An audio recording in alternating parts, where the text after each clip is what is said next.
Hello guys, welcome back to the channel. In today's video, I'm going to show you how you can find the energetic friend and use the pickaxe to chop the roots, trapping it. Okay, as you can see, this is the quest, and this quest is for completing the Astralis and Farast quest. Okay, and then you just need to follow the guide, guys, to find this energetic friend. I've already found it, and we need to use the pickaxe to chop the roots, trapping it.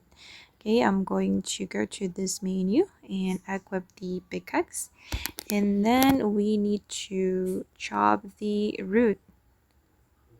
Okay, complete. Okay, and I got Octimber. Okay guys, and that's how you can find the energetic friend and use the pickaxe to chop the roots, trapping it. I hope this video will be useful for you guys. Thank you so much for watching, and if you found this tutorial useful, don't forget to like, comment, share, and also subscribe to this channel. Bye.